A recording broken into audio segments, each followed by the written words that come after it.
All right, guys, so shortly after I made the first video, it had started raining, which I was pretty happy about that, honestly. Thankfully, the tent was already set up.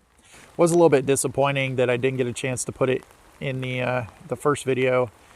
I wish that I would have used the guy lines on it, because I have a feeling that there's going to be a little bit of water right in this area because it's not very stretched out.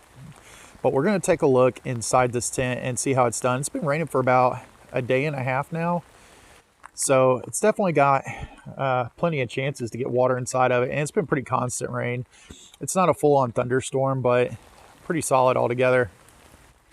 Like I said, I do wish that I would have had these staked out to keep it off of the tent itself.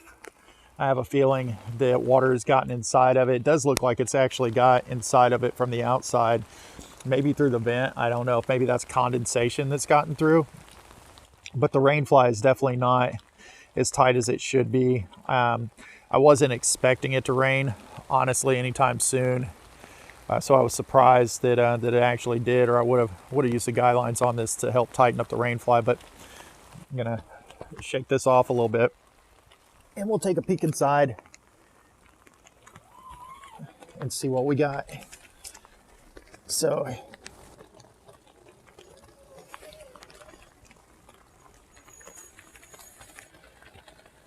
it's pretty dry in here, from what I can tell. I don't see any water anywhere except for right there. It's been a day and a half, and it looks like that water is coming right where I thought it was, where I didn't have the guy lines, and it was leaning up against the tent. So I'm not really going to hold that against it. You know, that's more user error than anything else, but it's not leaking anywhere else. I'll pull this to the side. This was the lowest spot in the tent where I had the stake hammer in the bag, and it's not leaking. It's just that one spot, a couple of drops of water, and like I said, it's come from right there where I didn't have these things pulled out away from the tent. So you know, there it is, man.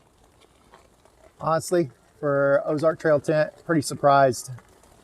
Also, one thing I did not mention was that you know, this being a clone, it's not 100% clone. One thing I did notice on the quarter dome was that there actually is a zipper right here, so you can reach up and actually open and close this vent from the inside. But that is the only difference that I've seen.